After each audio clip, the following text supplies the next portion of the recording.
Aujourd'hui, j'aimerais vous parler de Obsidian et pourquoi c'est selon moi la meilleure application pour la prise de notes. Alors, à la différence de Notion, qui enregistre, elle, les notes sur Internet, les notes que vous enregistrez sur Obsidian sont directement enregistrées sur votre ordinateur. Et ça fait toute la différence. Car personnellement, moi, je les enregistre sur un disque dur externe. Ce qui fait que si jamais un jour je casse mon ordinateur, au moins mes notes seront sauvegardées. Et je peux même directement les utiliser sur mon téléphone. Donc cette vidéo sera en deux parties. Donc dans un premier temps, je vais vous montrer comment installer et paramétrer Obsidian. Et dans un deuxième temps, je vous montrerai comment j'utilise Obsidian. On va directement aller sur Internet et taper Obsidian. Donc une fois que vous êtes arrivé sur le site Internet, vous avez tout simplement à télécharger l'application. Donc on va cliquer sur Get Obsidian for Windows et on va télécharger. Donc moi, évidemment, j'ai déjà téléchargé et on se retrouve directement sur Obsidian. Donc une fois que vous êtes arrivé sur Obsidian, vous pouvez dès à présent créer ce qu'on appelle un coffre. Ce sera vos données. Donc on peut appeler ce coffre coffre de Ephraim par exemple. Et ensuite vous choisissez l'emplacement où vous voulez stocker vos données. Donc moi je vais mettre dans Documents par exemple. Et on crée. Voici l'interface sur laquelle on arrive. Bon, déjà on peut enlever la vue graphique. Et voilà, donc là on a déjà une première note qui est mise, on va l'enlever. Donc à partir de là, qu'est-ce qu'on peut faire? On peut commencer par créer des dossiers. On va l'appeler dossier 1 par exemple. Voilà, on peut en créer autant qu'on veut, et même les mettre les uns dans les autres. La chose la plus importante évidemment, pour laquelle on vient sur Obsidian, c'est pour créer des notes. Et là, tout simplement en appuyant sur cette petite icône, on crée notre première note, qu'on peut appeler note test. Donc à partir de là, qu'est-ce qu'on peut faire? On peut commencer à ajouter des propriétés. Les propriétés sont très importantes, on pourra s'en servir pour retrouver et s'organiser beaucoup plus facilement. Donc pour ça, rien de plus simple pour créer des propriétés, on appuie 3 fois sur le tiret. Voilà, notre propriété est créée, et là on peut ajouter plusieurs choses. On va commencer par les tags, et pour moi c'est l'une des choses les plus importantes. Donc ici vous pouvez créer votre premier tag, donc on va l'appeler test par exemple, et entrée. Et voilà, et là on a créé notre premier tag qui s'appelle test, et on peut le retrouver si on va juste ici, dans les tags, le tag test. Voilà, donc après vous pouvez ajouter autant de propriétés que vous voulez, il y a plein de façons de les paramétrer, et pour ça je vous laisse le découvrir. Et on en parlera aussi après. Ok, maintenant on va aborder le sujet des templates. Donc les templates, à quoi ça va nous servir? Ça va nous servir à importer des propriétés beaucoup plus rapidement. Donc pour ça, on va créer un nouveau dossier, qu'on va appeler template, voilà. Et à l'intérieur de celui-ci, on va pouvoir créer une nouvelle note, et on l'appellera par exemple template test. Voilà, on la glisse dans notre dossier. Donc qu'est-ce qu'on va mettre dans notre template test? On va mettre les propriétés qu'on veut, ça peut être tag, on va mettre test, on peut ajouter la date. Pour cela, on va changer de type de propriété, on va mettre date. Et voilà. On pourrait mettre d'autres choses, par exemple source, si on veut citer quelque chose. Et voilà, et à partir de ça, on a créé notre template. On va maintenant se rendre dans les paramètres, on va aller dans le module principal, modèle, et ici on va choisir où sont les templates, et nous ils sont dans le dossier template. Et maintenant, quand je vais créer une nouvelle note, et que au lieu de faire à la main les 3 petits tirets et d'écrire tout ça, je vais me rendre dans la barre d'outils, insérer un modèle, et là je choisis mon modèle test. Et maintenant tout est déjà fait. Pour la date, on peut choisir aujourd'hui, et pour la source, vous mettez ce que vous voulez. Et après vous pouvez commencer à écrire votre note. Maintenant on va aller voir quelques options dans nos paramètres. Donc tout d'abord, vous pouvez régler votre apparence. Donc en gros le thème que vous voyez, donc le thème qu'on avait, c'est le thème de base, mais il faut savoir qu'on peut aller en télécharger d'autres qui ont été faits par la communauté. Moi j'aime bien celui qui est Blue Topaz. Donc on fait installer et utiliser, et voilà, et aussi simple que ça. Et maintenant on a un nouveau design pour nos notes. Parlons maintenant des modules complémentaires. Donc ça ça ressemble aux templates, des outils qui sont créés par la communauté. Donc pour ça on active les modules complémentaires, et là on va aller chercher en faisant parcourir. Et là vous voyez qu'il y a une multitude de modules complémentaires. Donc on peut par exemple installer calendrier, calendar, pour ça on va faire installer, activer, et voilà. Et là il est installé. On a maintenant notre calendrier qui est ici, je peux le déplacer et le mettre par là par exemple.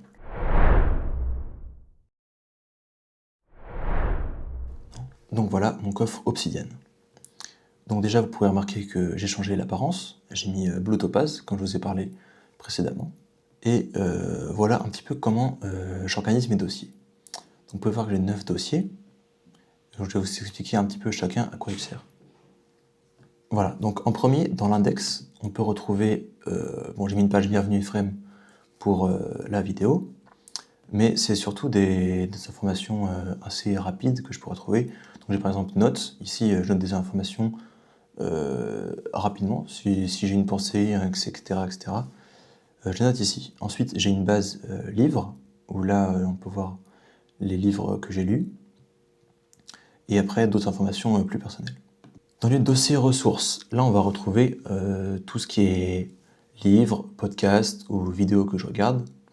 Et aussi, par exemple, pour biodiversité et santé des écosystèmes, ça, c'est un cours. Vous verrez la différence avec le dossier court juste après.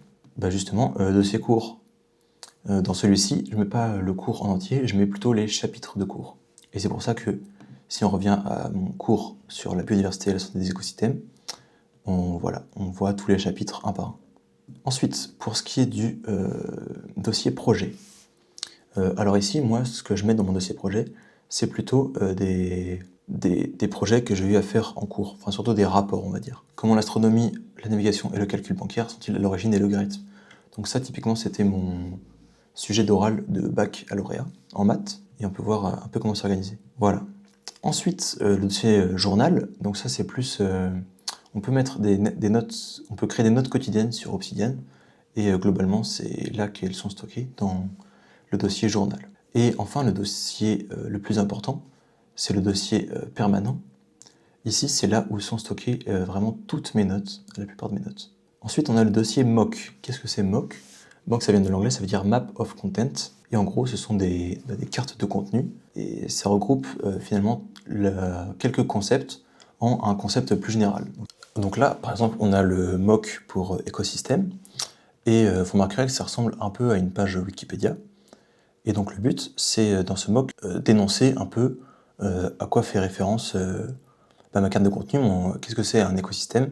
Et donc dans celui-ci, je dois retrouver à peu près toutes les informations que j'ai sur l'écosystème, par exemple. Vous aurez remarqué qu'il y a des mots qui sont en bleu. Ça signifie que ces mots sont directement des notes qui sont déjà créées. Donc pour citer des notes, on va mettre entre crochets, vous pouvez voir là les 2 crochets, et le titre précis de la note. Et donc maintenant, quand je clique dessus, par exemple, différents types d'écosystèmes, voilà, je tombe sur ma note qui énonce les différents types d'écosystèmes. Ensuite, comme on a vu tout à l'heure, j'ai mon dossier templates avec tous les templates que j'ai, donc journal, mock, permanent, projet et ressources. Et enfin, le dossier pièces jointes, donc là c'est un peu tout mon... Je mets tout mon bazar dedans, toutes les pièces jointes, les photos qui sont par exemple celle-ci, elle sera directement dedans. Donc maintenant, comment j'utilise tout ça? Alors, on va prendre le cas par exemple pour si je lisais un livre, et pour ça on va tout simplement créer une note, toute simple, et ce sera notre note livre. Le livre, qu'est-ce que c'est? C'est une note ressource. On va aller chercher notre template ressource. On va indiquer le mot auquel ça correspond. Donc on va dire que c'est un livre sur la psychologie. On peut citer l'auteur, blablabla. Les sources, bon j'en ai pas pour ce cas-là, mais c'est par exemple si vous lisez un livre en ligne, vous pouvez mettre la référence et la date à laquelle vous commencez. Donc comment ça fonctionne? Après, une fois que vous lisez, vous essayez déjà de trouver des concepts clés. Et ensuite, vous pouvez créer votre titre par rapport à ce concept. Donc on va l'appeler concept 1 par exemple, ce sera votre titre. Et ensuite, tout ce que vous voulez dedans. On fait pareil, on fait des hashtags pour trouver un titre. Et ensuite, concept 2 par exemple. Et voilà, est-ce que vous voulez écrire dedans? Chose très importante que je vais pas préciser, c'est que quand vous prenez des notes, il faut que ce soit vos notes à vous. C'est-à-dire que ce soit vous qui écriviez tout ce que vous voulez savoir, et pas juste un simple copier-coller du livre. Sinon, vous n'allez pas retenir. C'est vraiment important. Voilà, donc admettons que maintenant mon livre est terminé. Comment je fais? Donc moi, j'utilise un petit module complémentaire. On a vu tout à l'heure comment les télécharger. Et il s'appelle Notrefactor. Donc vous pouvez chercher, et ensuite on va aller dans les paramètres. Donc pour les paramètres de Notrefactor, on a le premier, le dossier où vont être mises les nouvelles notes. Donc moi, ce sera note permanente, ce sera le dossier permanent. Donc c'est bien important de bien écrire correctement, sinon ça crée un nouveau dossier. Ça, c'est pas important. Donc le note link template, il correspond à ce que ça va afficher sur la page livre. Moi, je décide que ça affiche entre accolades new note title, le nouveau titre de la note qu'on va créer, et je l'ai mis entre crochets. Il ne faut pas faire attention au note no title. Ça, c'est un extrait CSS. Vous pouvez l'enlever. Je vous conseille de mettre le point d'exclamation devant la note. Qu'est-ce que ça va faire le point d'exclamation? Le point d'exclamation, quand vous citez une note, par exemple, je prends n'importe laquelle, voilà, les écosystèmes aquatiques. Donc, quand je ne mets pas de point d'exclamation devant, ça fait ça, en bleu, tout simplement. Et si, en revanche, je décide de mettre un point d'exclamation juste devant, là, voilà, ça va afficher de cette manière. Et moi, c'est ce que je veux afficher de cette manière. Du coup, on met bien le point d'exclamation, on met entre crochets pour lier à la nouvelle note, et pour indiquer que c'est notre nouvelle note, c'est entre accolades new note title. Ensuite, donc là, cette partie-là, c'est dans la nouvelle note qu'on a créée du coup. Donc je vais mettre mes 3 tirets pour créer une propriété. Je choisis le tag que je vais mettre, donc note permanente. Comme on a dit tout à l'heure, toutes les nouvelles notes que je vais créer seront mises dans note permanente. Ensuite, on cite la source. Donc là, je vais écrire la source de cette note. Donc nous, ce sera livre. Attention toujours aussi à bien écrire correctement. Et enfin la date. Et là, pour la date, on met entre accolades. On marque la fin de la propriété en mettant de nouveau les 3 tirets. Et ensuite, on écrit entre accolades new note content. Donc là, ce sera tout le contenu de notre nouvelle note. Voilà, donc les paramètres sont bons maintenant. Je peux fermer ça. Et ici, on a mis des titres. On s'appelle ça H2 parce qu'il y a 2 hashtags. Donc qu'est-ce que je vais faire? Je vais aller dans ouvrir le panel de commande. Et là, on va notre refactor split les notes par H2. C'est ce qu'on fait. Et voilà. Et là, on peut voir que nos nouvelles notes ont été créées. Donc on a notre note mère, qui est le livre, et ensuite nos concepts. Donc concept 1, si jamais j'ouvre cette note, voilà. Concept 1, j'ai du coup ma propriété, avec mon tag note permanente, ma source, qui est livre, et la date à laquelle je l'ai créé. Ensuite, j'ai de nouveau mon titre, concept 1, et tout ce que je vais mettre dans ma note. Et c'est la même chose pour concept 2. Voilà, donc vous remarquerez que moi, par exemple, sur ma note du livre Deep Work, j'ai un seul titre. Et ça vient du coup d'un extrait CSS que j'ai trouvé sur internet et que je vous mettrai aussi dans la description, qui permet d'enlever le titre. Et je trouve ça vraiment beaucoup plus esthétique. Donc voilà comment je crée mes notes. Maintenant, parlons un peu de pourquoi j'aime bien Obsidian et comment je fais pour me retrouver avec toutes ces notes. Parce que c'est bien d'avoir des notes dans tous les sens, un peu partout, mais si elles sont juste là pour décorer, ça sert à rien.